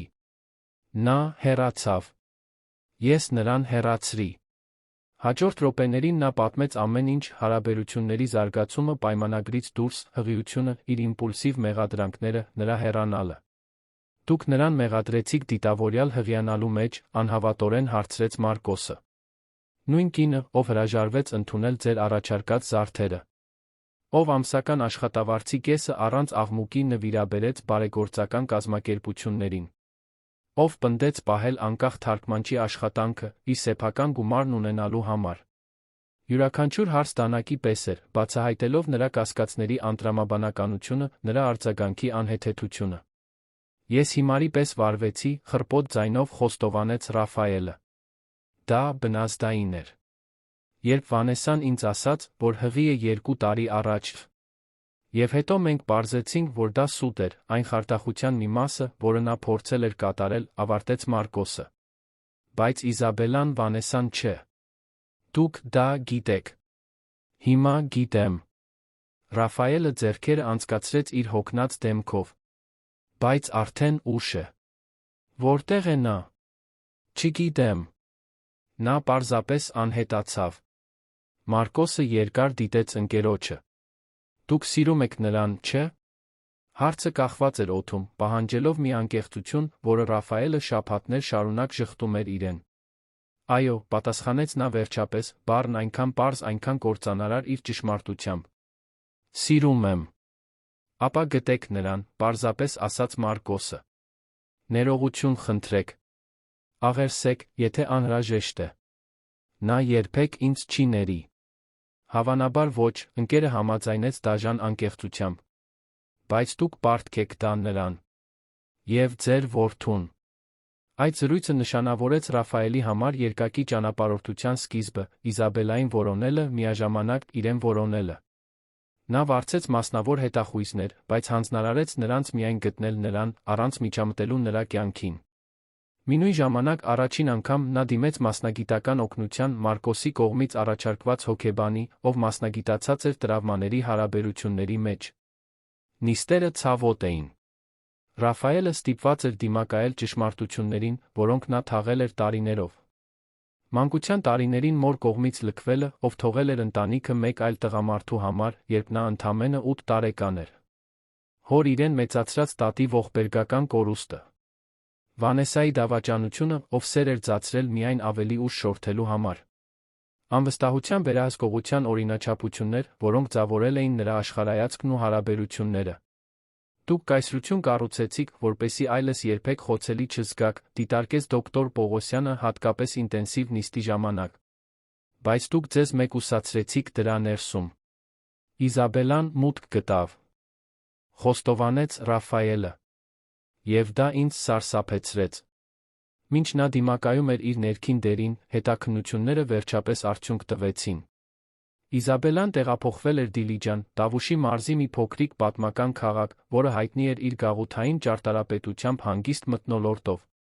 Սկզբում նա հյուրընկալվել էր տիկին Գեղանուշ անունով մի կնոջ հյուրատանը, բայց ի վերջո վարձել էր մի փոքրիկ տուն քաղաքի ծայրամասում։ Նա հեռակա աշխատում էր որպես թարգմանիչ, ըստ հետախույզների, նրա հղիությունն արդեն տեսանելի էր։ Նա կարծես հանգիստ կյանք էր գտել, հեռու Երանի իրարանցումից ցավալի հիշողություններից, որոնք քաղաքը ներկայացնում էր։ Զեկույցը ներառում էր հեռվից արված լուսանկար։ Իզաբելան ծառապատ հրապարակում նստած նստարանին գիրք կարդալիս, մի ձեռքը պաշտպանողաբար դրված իր արդեն տեսանելի որովայնին։ Ինչ-որ բան տեսարանում, պարզությունը, ակնհայտ խաղաղությունը ստիպեց Ռաֆայելի սրտին սեղմվել։ Նա վերակառուցել էր իր կյանքը առանց նրա։ Շաբաթներ շարունակ նա պարզապես հեռվից էր դիտում, պարբերաբար թարմացումներ ստանալով նրա բարեկեցության մասին, ապահովելով, որ նրան ոչինչ չի պակասում, առանց մոտենալու պոտենցիալ խախտելու այն անդորրը, որը նա ձեռք էր բերել։ Հենց տիկին Զելման վերջապես մղեց նրան գործողության։ «Պարոն, մինչ երբ եք մնալու այստեղ, լուսանկարներ զեկույցներ դիտելով», հարցրեց տնային տնտեսուհին մի գիշեր, Ռաֆայելին գտնելով իր աշխատասենյակում, նայելով վերջին թարմացմանը։ «Երեխան կծնվի, կմեծանա, իսկ դուք կշարունակեք մնալ այստեղ, թաքնվելով ապակե պատերի հետում»։ «Նա ինձանից լավ է առանց ինձ», պատասխանեց Ռաֆայելը, առանց աչքերը բարձրացնելու։ «Նայեք նրան, երջանիկ է թվում, հանգիստ»։ «Իսկ դուք երջանիկ եք, հանգիստ եք»։ Տիկին Զելման ձեռքերը կրծքին խաչեց։ «Որովհետև ինձ համար դուք մի մարդ եք թվում, ով մեռնում է ներսից, ամբողջ հարգանքով»։ Հաջորդած լռությունը հաստատեց նրա խոսքերը։ «Գիտեք, թե ինչն է ինձ ամենաշատը տխրեցնում», շարունակեց տնային տնտեսուհին, ձայնը մեղմացնելով։ «Այն, որ ես տեսա, թե ինչպես էիք դուք նայում միմյանց։ Դա ձականություն չէր։ Դա իրական էր։ Եվ հիմա երկուստ էլ տառապում եք հպարտությունից, վախից։ Դա այդքան պարզ չէ, տիկին Զելմա։ Ես նրան վիրավորեցի։ Խորապես։ Եվ դրա համար կհրաժարվեք։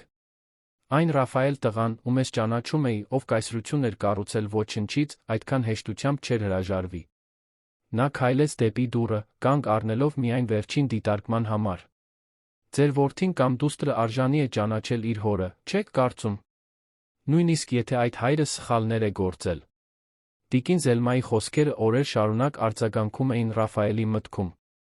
Մինույն ժամանակ նա շարունակեց իր թերապևտիկ գործընթացը, այժմ կենտրոնացած ոչ միայն իր անցյալի տրավմաները հասկանալու, այլ ավելի լավ մարդ լինելու գործիքներ մշակելու վրա, մեկը, ով արժանի է երկրորդ հնարավորության, եթե Իզաբելան երբեք կդիտարկեր այն տալը։ Մի գիշեր, դոկտոր Պողոսյանի հետ մեկ ինտենսիվ նիստից հետո, Ռաֆայելը որոշում կայացրեց։ Զանգահարեց Մարկոսին։ «Ինձ պետք է, որ մի որոշ ժամանակ ընկերությամբ զբաղվես», պարզապես ասաց նա։ «Որքան ժամանակի մասին ենք խոսում», զարմացած հարցրեց ընկերը։ «Չգիտեմ։ Որքան անհրաժեշտ լինի»։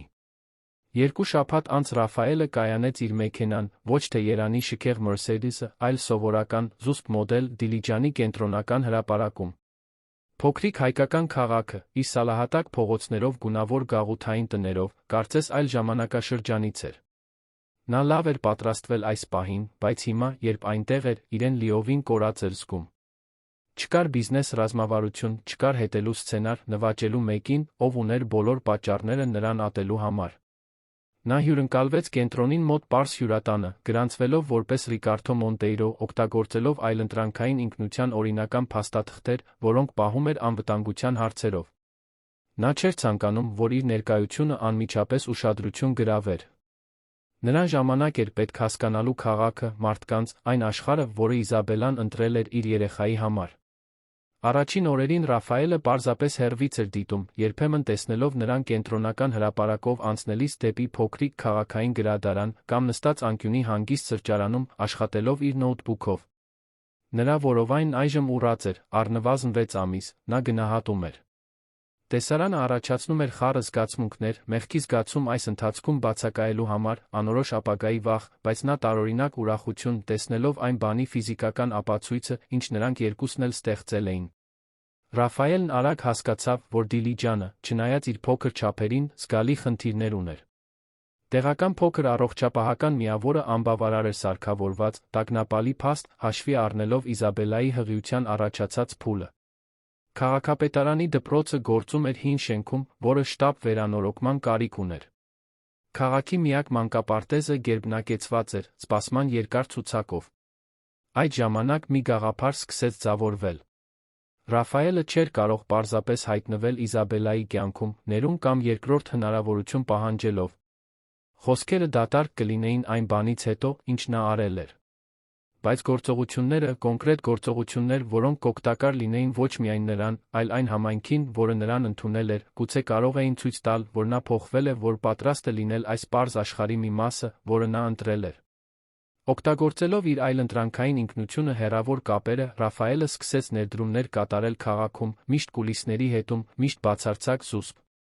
Անանուն նվիրատվությունը հնարավորություն տվեց գնել ժամանակակից սարքավորումներ առողջապահական միավորի համար վարձելս մեկ մանկաբարձ գինեկոլոգ, մի համընկնում, որն անմիջապես կօգուտեր Իզաբելային, երբ ծննդաբերության ժամանակը գար։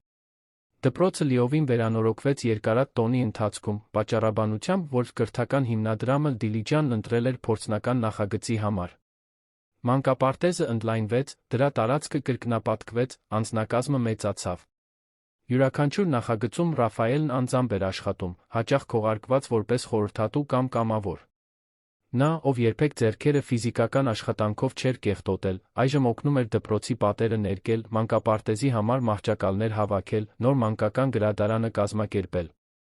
Փոքրիկ քաղաքն արագորեն եռում էր առեղծվածային բարերարի տարօրինակ նորեկի մասին շահարկումներով, ով կարծես ներգրավված էր բոլոր համայնքային նախագծերում։ Պարզապես ժամանակի հարց էր, թե երբ Ռաֆայելի Իզաբելայի ճանապարհները ուղղակիորեն կհատվեին։ Պահը վերջապես եկավ մայիսի անձրոտ կեսօրին։ Ռաֆայելն օգնում էր գրադարանին նվիրաբերված մանկական գրքեր բեռնաթափել, երբ Իզաբելան ներս մտավ, հանկարծակի անձրից ապաստան փնտրելով։ Նրանց աչքերը հանդիպեցին տարածության միջով, աշխարհը կարծես սառեց։ Նրա դեմքի ցնցումն անմիջապես փոխարինվեց փակ, պաշտպանական արտահայտությամբ։ Առանց մի խոսք ասելու, նա շրջվեց, հեռանալու, նախընտրելով դիմակայել անձրին, քան մնալ նրա հետ նույն միջավայրում։ Իզաբելա, սպասիր, կանչեց Ռաֆայելը, թողնելով իր ձեռքի գրքերը վազելով դեպի դուռը։ Խնդրում եմ։ Նա կանգ առավ մայթին, անձրն արդեն թրջում էր նրա ազատ զգեստը, որը նախատեսված էր 7-ամսյա որովայնը տեղավորելու համար։ Նա չշրջվեց։ Ինչ եք անում այստեղ, նրա ձայնը զսպված էր, բայց Ռաֆայելը կարող էր նկատել տակից եկող դողը։ Ես պետք է ձեզ տեսնեի, պատասխանեց նա, հեռավորություն պահելով, գիտակցելով հետաքրքրասեր հայացքները, որոնք արդեն սկսում էին ուղղվել դեպի նրանք։ Մենք պետք է խոսենք։ Մենք խոսելու բան չունենք։ Նա վերջապես շրջվեց, դեմքը ստիպողաբար հանգիստ էր։ Դուք ձեր դիրքորոշումը շատ հստակ դրեցիք այդ գիշեր։ Ես սխալվեցի, պարզապես ասաց Ռաֆայելը, անձրն այժմ թրջում էր նրա դեմքը, խառնվելով արցունքներին, որոնք նա նույնիսկ չէր նկատել, որ սկսել էր թափել։ Ես վախեցած էի, շփոթված, արձագանքեցի հնարավոր ամենավատ ձով։ Իմ ասացի, իմ արարքի համար արդարացում չկա։ Իզաբելան երկար դիտեց նրան, անընթեռնելի արտահայտությամբ։ Դուք եք, չէ՞։ Անանուն բարերարը, ով նվիրատվություններ է արել քաղաքին։ Ռիկարդո Մոնտեյրո։ Նա անհոգ ծիծաղեց։ Պետք է ճանաչեի ձեր ոճը, խնդիրները փողով լուծելը։ Մեկնաբանությունը ցավեցրեց, բայց Ռաֆայելը գիտեր, որ ավելի վատին էր արժանի։ Ես չեմ փորձում գնել ձեր ներումը, Իզաբելա։ Ես փորձում եմ ցույց տալ, որ կարող եմ լինել այս աշխարհի մի մասը։ Որ կարող եմ փոխվել։ Դուք կարծում եք, որ մի քանի շաբաթվա բարեգործությունը ջնջում է այն, ինչ արել եք։ Ինչ ասել եք։ Նրա ձայնը վերջապես կոտրվեց։ Դուք կասկածի տակ դրեցիք իմ ամբողջականությունը, Ռաֆայել։ Իմ բնավորությունը։ Այն ամենից հետո, ինչ մենք ապրեցինք։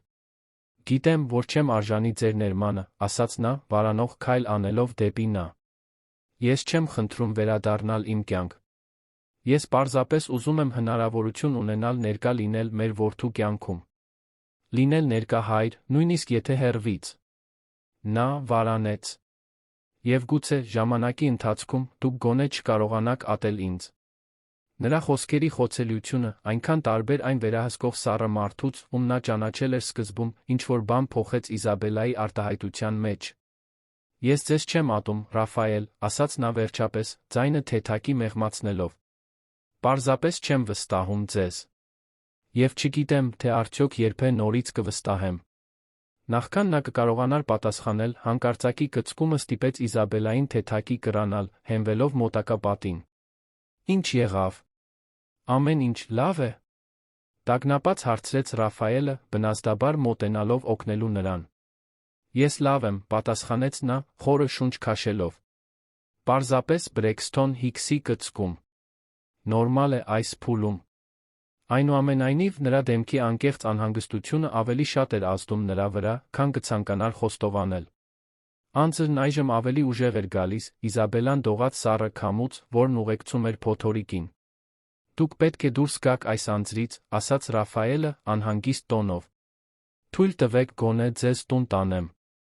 Նա վարանեց, բաժանված վիրավորված հպարտության ողջախոհության միջ։ Վերջապես, նա գլխով արեց։ Միայն տուն։ Եվ հետո մենք պետք է լրջորեն խոսենք սահմանների սպասումների մասին։ Իզաբելայի վարձակալած փոքրիկ տուն տանող ճանապարհը անցավ լարված լռության մեջ։ Երբ նրանք հասան, Ռաֆայելը հարգալից մնաց դրսում, մինչ նա չորանում էր հագուստ փոխում։ Միայն երբ հրավիրվեց, նա վարանելով մտավ համեստ, բայց հարմարավետ սենյակը, որն այնքան տարբեր էր այն շքեղ բնակարանից, որը նրանք կիսել էին Երանում, բայց որը ինչ-որ կերպ շատ ավելի էր արտացոլում Իզաբելայի իրական էությունը։ Գրքեր, դրված պարզ դարակներին, բույսեր, գունավոր ծաղկամաններում, հյուրասենյակի մաշված բազմոցին դրված հելյունագործ ծածկոց։ Սենյակի անկյունում արդեն հավաքված էր փայտե մահճակալ, վրան կախված ձեռագործ թռչունների շարժական խաղալիքով։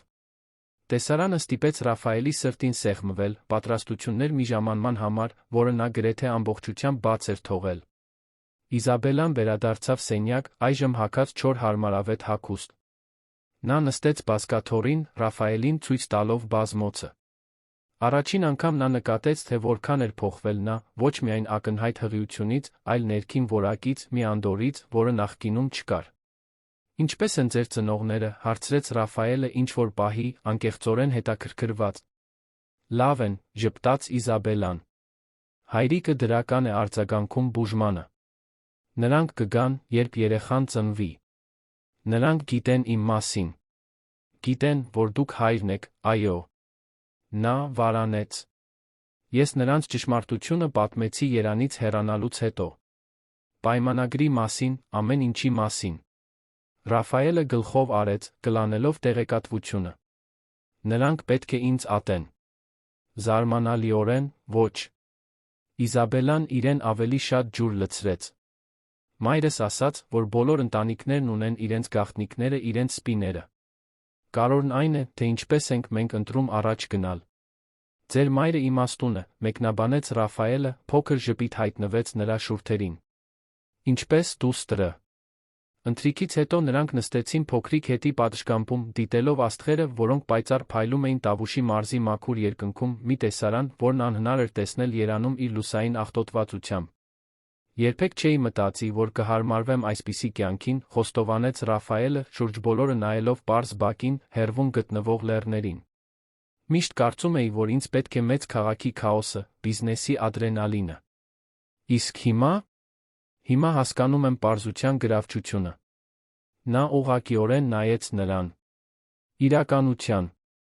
Հարմարավետ լռություն տիրեց նրանց միջ, միայն բնության գիշերային ձայները լցնում էին տարածությունը։ Ի վերջո Իզաբելան որոշեց, որ ժամանակն է անդրադառնալ իրականում կարևոր հարցին։ Մենք պետք է խոսենք ապագայի մասին, Ռաֆայել։ Այն մասին, թե ինչպես է սա գործելու, երբ երեխան ծնվի։ Նա գլխով արեց, արտահայտությունը լրջացավ։ Ես լսում եմ։ Ես ուզում եմ, որ դուք լինեք նրա կյանքի մի մասը, սկսեց նա խնամքով ընտրելով բառերը։ Ես հավատում եմ, որ յուրաքանչյուր երեխա արժանի է ճանաչել իր ծնողներին, ապրել նրանց հետ։ Բայց ես պետք է անկեղծ լինեմ։ Ես դեռ վիրավորված եմ։ Դեռ բաց վերքեր ունեմ այն բանից, ինչ տեղի ունեցավ մեր միջ։ Ես հասկանում եմ, պատասխանեց Ռաֆայելը, ձայնը մեղմ։ Եվ ընդունում եմ ցանկացած պայմանավորվածություն, որը դուք կհամարեք լավագույնը երեխայի համար։ Ես կարող եմ մոտ ապրել, տեսնել երեխային հանգստյան օրերին, ներկա լինել կարևոր իրադարձություններին։ Կամ կարող եմ ավելի մոտ տեղափոխվել, ամեն օր օգնել, բայց ձեզ տալ այն տարածությունը, որը ձեզ պետք է։ Ինչ որոշեք, ես կհարգեմ։ Դուք իսկապես փոխվել եք, դիտարկեց Իզաբելլան շուրթերին թեթ ժպիտով։ Այն Ռաֆայելը, ում ես ճանաչում էի Երանում, երբեք թույլ չէր տա, որ մեկ ուրիշը սահմաներ որե համաձայնագրի պայմանները։ Երանի Ռաֆայելը չգիտեր, թե ինչ էր կորցնում, պատասխանեց նա մի հում անկեղծությամբ, որը զինաթափեց նրան։ Նախքան նա կկարողանար պատասխանել, Իզաբելլան զգաց հանկարծակի ուժեղ կծկում, շատ տարբեր այն նախապատրաստական կծկումներից, որոնք նա զգում էր վերջին շաբաթներին։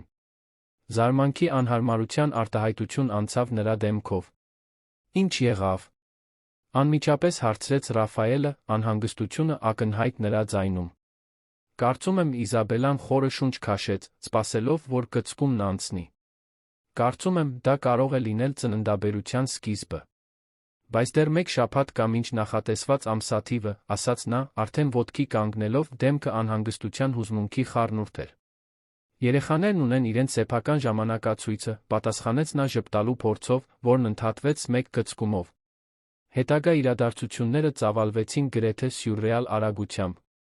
Ռաֆայելը, պահպանելով զարմանալի հանգստություն, օգնեց Իզաբելլային վերցնել հիվանդանոցի համար նախապես պատրաստված պայուսակը, զգուշորեն ուղեկցեց նրան մեքենա, քշեց դեպի քաղաքի նորակառույց, փոքրիկ մանկաբարձական հիվանդանոցը, հեգնաբար, իր իսկ անանուն նվիրատվությունների շնորհիվ։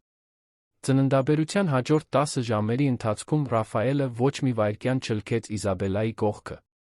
Նա բռնեց նրա ձեռքը ամենացավոտ կծկումների ժամանակ, սառը կոմպրեսներ դրեց նրա ճակատին, մերսեց նրա մեջքը բուժքրոջ ցուցումներին համապատասխան, շարունակաբար քաջալերող խոսքեր շշնջաց։ Հատկապես դժվար պահի, երբ Իզաբելլան, հոգնած վախեցած, հայտարարեց, որ չի կարող շարունակել, Ռաֆայելը անվերջ քնքշությամբ բռնեց նրա դեմքը ձեռքերի մեջ։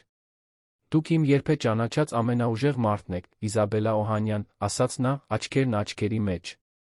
Ավելի ուժեղ, քան ցանկացած գործադիր տնօրեն, ցանկացած ներդրող, ցանկացած մարդ, ում երբեք բախվել եմ։ Դուք կարող եք դա անել։ Մենք կարող ենք դա անել միասին։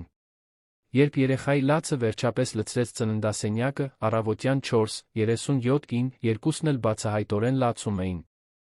Բժիշկը, ժպտալով, հայտարարեց. Տղա է։ Լիովին առողջ։ Փոքրիկ Գաբրիելը, ինչպես նրանք որոշեցին անվանել հենց այնտեղ, դրվեց Իզաբելլայի գիրկը, մի կարմիր անհանգիստ փաթեթիկ, հոր նման զարմանալի քանակությամբ մուգ մազերով, բայց նուրբ դիմագծերով, որոնք խոստանում էին հիշեցնել մորը։ Ռաֆայելը դիտում էր տեսարանը մի զգացմունքով, որը նա երբեք չէր զգացել, այնքան ինտենսիվ, այնքան անմիջական անվերապահ սեր, որը բառացիորեն կտրեց նրա շունչը։ Երբ Իզաբելլան նայեց նրան, առաջարկելով առաջին անգամ բռնել որդուն, ինչ-որ բան ավարտվեց նրա ներսում, մի շրջան, որը նա նույնիսկ չգիտեր, որ թերի է։ Հաջորդ օրերն անցան քիչ քնած գիշերների, կերակրումների, տակտիրների ծնող լինելու նոր իրականությանը հարմարվելու մշուշի մեջ։ Ռաֆայելը գործնականում տեղափոխվեց Իզաբելլայի տուն, քնելով բազմոցին, միշտ պատրաստ օգնելու երեխայի հետ գիշերվա ընթացքում, պատրաստելով ուտեստներ, ապահովելով, որ նա կարողանա հանգստանալ։ Ծնվելուց մեկ շաբաթ անց Իզաբելլայի ծնողները Երանից եկան։ Անտոնը, այժմ տեսանելիորեն ավելի առողջ, բուժման շնորհիվ, զգուշավոր աչքերով դիտում էր Ռաֆայելին առաջին հանդիպման ժամանակ։ Բայց տեսնելով, թե ինչպես էր երիտասարդ գործարարը հոգ տանում թոռան մասին, առանց վարանելու տակտիրներ փոխելով, բնական հմտությամբ հանգստացնելով երեխային կրծքին, ինչ-որ բան մեղմացավ նրա արտահայտության մեջ։ Մի գիշեր, երբ Իզաբելլան հանգստանում էր, Ռաֆայելը Անտոնին գտավ պատշգամբում, աստղերին նայելիս տեղական թթի օղիով բաժակով։ Իմ աղջիկը ինձ պատմեց ամբողջ պատմությունը, առանց շեղվելու ասաց ավագ տղամարդը։ Պայմանագիրը, ստերը, ձեր արձագանքը հղիությանը։ Նա դադարեց, մի կում խմելով։ Այլ ժամանակներում ես կջարդեի ձեր դեմքը ավելի քիչ բանի համար, գիտեք։ Ռաֆայելը գլխով արեց, ընդունելով իրեն առաջարկված բաժակը։ Ես արժանի կլինեի։ Այո, կլինեիք։ Անտոնը ինտենսիվությամբ նայեց նրան։ Բայց ես նա տեսնում եմ, թե ինչպես եք նայում նրան հիմա։ Ինչպես եք հոգ տանում իմ թոռան մասին։ Ինչպես եք թողել ամեն ինչ Երանում, որպեսզի լինեք այստեղ, աշխարհի այս ծայրում, ապրելով որպես սովորական մարդ։ Ես հասկացա, որ կորցրել էի այն, ինչ իրականում կարոր էր, պարզապես պատասխանեց Ռաֆայելը։ Եվ որ ոչ մի կայսրություն արժանի չէ առանց մեկի, ում հետ այն կիսել։ Անտոնը երկար դիտեց երիտասարդին։ Գիտեք, թե ինչ նկատեցի, երբ ամեն ինչ կորցրի։ որ իրական հարստությունը գործարանը չէր, պայմանագրերը, ընտանիքի անունը։ Դա կիրակի օրվա ընթրիքն էր իմ կնոջ դստեր հետ։ Դա Իզաբելայի դաշնամուր նվագելը լսելն էր շաբաթ կեսօրին։ Դա ամեն օր նույն կնոջ կողքին արթնանալն էր, նույնիսկ 30 տարի անց։ Ռաֆայելը կլանեց խոսքերը, հասկանալով դրանց խորը ճշմարտությունը։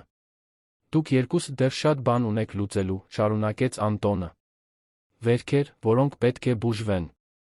Վստահություն, որը պետք է վերականգնվի։ Բայց եթե իսկապես սիրում եք նրան, նա նշանակալի դադար արեց, ուղղակիորեն նայելով Ռաֆայելի աչքերին, եթե իսկապես սիրում եք նրան, մի հանձնվեք։ Իմ աղջիկը համառ է հպարտ, ինչպես իր հայրը, բայց նրա սիրտը ցանկացած վիրավորանքից մեծ է։ Այդ զրույցը Ռաֆայելին նոր վճռականություն տվեց։ Հաջորդ ամիսներին, մինչ Գաբրիելը մեծանում էր, դառնալով ծիծաղող հետաքրքրասեր երեխա, Ռաֆայելն ապացուցեց իր նվիրումը ոչ թե մեծ խոսքերով կամ խոստումներով, այլ ամենօրյա հետողական գործողություններով։ Նա ներկա էր անքուն գիշերներին, երբ Գաբրիելը հիվանդ էր։ Առաջին բառերին, առաջին քայլերին։ Նա Իզաբելայի հետ սահմանեց մի առօրյա, որտեղ նրանք կիսում էին երեխայի խնամքը, հարգելով միմյանց տարածքը, դանդաղորեն կառուցելով համագործակցության նորց հիմնված փոխադարձ հարգանքի որդու հանդեպ սիրո վրա։ Ռաֆայելը երանում իր բիզնեսը շարունակում էր հեռակա կարգով, ճանապարհորդելով միայն այն ժամանակ, երբ բացարձակ անհրաժեշտ էր, միշտ հնարավորինս արագ վերադառնում էր Դիլիջան։ Բոլորի զարմանքին Ռմթեքը բարգավաճում էր այս նոր պայմանավորվածության ներքո, գուցե այն պատճառով, որ նրա հիմնադիրը վերջապես գտել էր մի հավասարակշռություն, որը նրան դարձնում էր ավելի լավ, ավելի մարդասեր ղեկավար։ Աստիճանաբար ինչ-որ նոր բան սկսեց ծաղկել նրա Իզաբելայի մեջ։ Դա նախկինի ինտենսիվ բարդ գիրքը չէր, ոչ էլ սկզբի հաշվարկված պայմանավորվածությունը։ Դա ավելի հանգիստ, ավելի խորը բան էր, կառուցված համատեղ ծնողության վերականգնված հարգանքի ամուր հիմքի վրա։ Այն սկսվեց փոքր պահերից, համատեղ ծիծաղ, երբ Գաբրիելը զվարճալի բան էր անում։ Մատներ, որոնք դիպչում էին իրար, ինչ-որ բան փոխանցելիս։ Զրույցներ, որոնք երկարում էին մինչ գիշեր, երեխայի քնելուց շատ հետո։ Մի հատկապես նշանակալի գիշեր, երբ նրանք դիտում էին Գաբրիելին քնած իր մահճակալում, Իզաբելայի մատները գտան Ռաֆայելի մատները, բնականաբար միահյուսվելով։ Նա նայեց նրան, զարմացած հույսով լի։ Ես դեռ վախենում եմ, մեղմորեն խոստովանեց նա։ Ես դեռ սպիներ ունեմ։ Ես գիտեմ, պատասխանեց նա, նրբորեն սեղմելով նրա ձեռքը։ Ես նույնպես։ Բայց գուցե Իզաբելան վարանեց, փնտրելով ճիշտ բառերը։ Գուցե մենք կարող ենք միասին վախենալ։ Գուցե մենք կարող ենք միասին բուժվել։ Դա սկիզբ էր։ Ոչ թե մեծ խոստում, ոչ թե ակնթարթային երջանիկ։ Ավարտ, այլ ինչ-որ նոր իրական բանի հնարավորություն։ Այդ գիշեր, երբ Ռաֆայելը պետք է վերադառնար իր սեփական տուն, քաղաքի մյուս ծայրում, ինչպես միշտ անում էր, Իզաբելան նրան հրավիրեց մնալ։ Ոչ թե բազմոցին, այլ նրա հետ։ Ոչ թե ֆիզիկական գիրքը վերականգնելու, այլ պարզապես կողք կողքի քնելու, քնի խոցելիությունը կիսելու, վստահության ամենապարզ արարքը։ Պառկած մթության մեջ, լսելով Գաբրիելի մեղմ շնչառությունը մոտակա մահճակալում, Ռաֆայելը քաջություն գտավ այն խոսքերի համար, որոնք նա պահում էր։ Ես սիրում եմ քեզ, Իզաբելա, պարզապես ասաց նա։ Ոչ թե որպես պայմանագրի մաս։ Ոչ թե որպես պարտավորություն։ Ոչ թե որպես գործարք։ Պարզապես որպես մի մարդ, ով իր տունը գտել է մեկ ուրիշի մեջ։ Նա այնքան երկար լուռ մնաց, որ նա մտածեց, թե գուցե քնել է։ Բայց հետո, նրա մեղմ ձայնը լցրեց մթությունը։ Ես նույնպես սիրում եմ քեզ, Ռաֆայել։ Չնայած ամեն ինչին, գուցե նույնիսկ ամեն ինչի պատճառով։ Նրա համար, թե ով էիր դու, ով դարձար։ Այդքան ջանասիրաբար փորձելու համար։ Խոսքերը կախված էին օդում, ոչ թե որպես եզրակացություն, այլ որպես նոր սկիզբ։ Գաբրիելի առաջին ծննդյան օրը հավաքեց ոչ միայն փոքրիկ ընտանիքին մայրական տատիկ-պապիկներին, այլ Դիլիջանում ձեռք բերված նոր ընկերներին երանից մի քանի ծանոթ դեմքերի, Մարկոսին, ով տեսանելիորեն հուզված էր, տեսնելով իր ընկերոջն այդքան փոխված։ Տիկին Զելմային, ով արցունքներով գրկեց Իզաբելային, շշնջալով։ Ես գիտեի, որ դուք ճանապարհ կգտնեք։ Խնջույքը տեղի ունեցավ նոր տան այգում, որը նրանք միասին գնել էին, ավելի մեծ, քան Իզաբելայի սկզբնական փոքրիկ տունը, բայց անսահմանորեն փոքր, քան երանի շքեղ պենթհաուսը։ Պարզ, հյուրընկալ տուն մեծանալու, ապրելու, ընտանիք լինելու համար։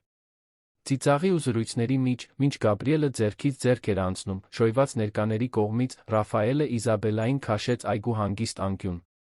Գրպանից հանեց ոչ թե զարդերի տուփ, ինչպես կարող էր անել անցյալում, այլ պարզ ծրար։ Ինչ է սա, հետաքրքրված հարցրեց նա։ Բացիր։ Ներսում կար իրավական փաստաթուղթ, հին ամուսնության պայմանագրի պաշտոնական ամբողջական չեղարկումը։ Եվ դրա հետ մի պարզ թուղթ, ձեռագիր խոսքերով։ Նոր պայմանագիր։ 1. Սիրել քեզ ամեն օր, նույնիսկ դժվար օրերին։ 2. Հարգել քո ազատությունը, քո երազանքները, քո տարածքը։ 3. Կառուցել քո կողքին իրական կյանք, ոչ թե տեսք։ 4. Լինել հայր, գործընկեր, ընկեր, սիրեկան, այն հերթականությամբ, որը քեզ անհրաժեշտ է։ 5. Ամեն արածակին նորացնել այս պարտավորությունը։ Վավերականություն, ցմահ։ Հատուկ կետ, ստորագրություն անհրաժեշտ չէ։ Միայն երկու սիրտ, պատրաստ փորձելու։ Արցունքներ լցրին Իզաբելայի աչքերը, երբ նա կարդում էր պարզ, բայց խորիմաստ խոսքերը։ Եթե ուզում ես սա էլ պատռել, ես կհասկանամ, մեղմորեն ասաց Ռաֆայելը։ Գուցե ավելի լավ է, որ մեր միջ պայմանագրեր չունենանք։ Միայն խոստումներ։ Միայն ամենօրյա ընտրություններ։ Ոչ, ժպտաց նա արցունքների միջով, զգուշորեն ծալելով թուղթը այն սրտին մոտ պահելով։ Սա ես ուզում եմ պահել։ Մեզ հիշեցնելու համար, թե որտեղից ենք եկել։ Եվ թե որքան ենք մեծացել։ Ռաֆայելը բարեպաշտորեն դիպավ նրա դեմքին, կարծես դեռ հազիվ էր հավատում իր բախտին, իր երկրորդ հնարավորությանը։ Ուզում եք նորացնել մեր ուխտերը, հարցրեց նա։ Այս անգամ, իսկապես։ Առանց հանրության, առանց ներդրողների, առանց տեսքի։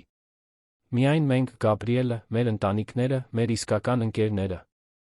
Այո, պատասխանեց Իզաբելան առանց վարանելու։